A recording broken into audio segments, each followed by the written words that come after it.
Hey, this is Chris Crawford Knives, and these are some lever action autos that I've finished up. I've got 3 done. Still got one to do in red and one to do in kind of an autumn orange, I guess that is. But I wanted to just give you a quick look.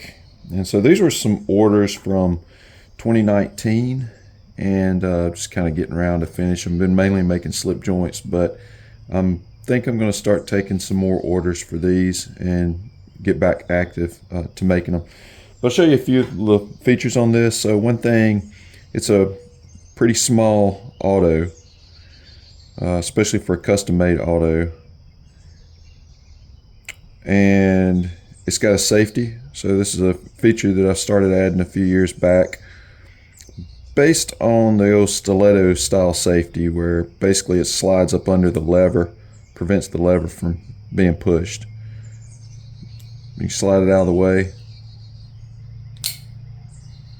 The blade is just under 2.5 inches. The whole knife is just under 5 inches. No, 5.5 inches total.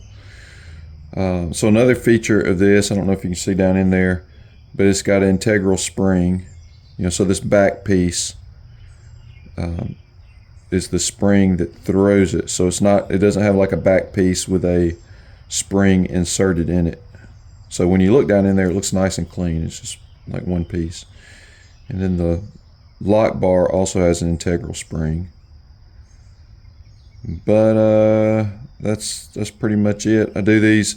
Oh, another thing I guess is that if you'll notice, there's no pin construction. I mean, it's all pin construction. There's no screws. So you see a lot of autos and stuff built with screws, which definitely make it easier for adjusting and that kind of stuff. But this is all pin construction to try to give it that kind of classic old school look. But yeah, it's a small knife. So before having the safety, if you put that in your pocket and you had your lever out and bumped up against something, it could fire. I had that happen before.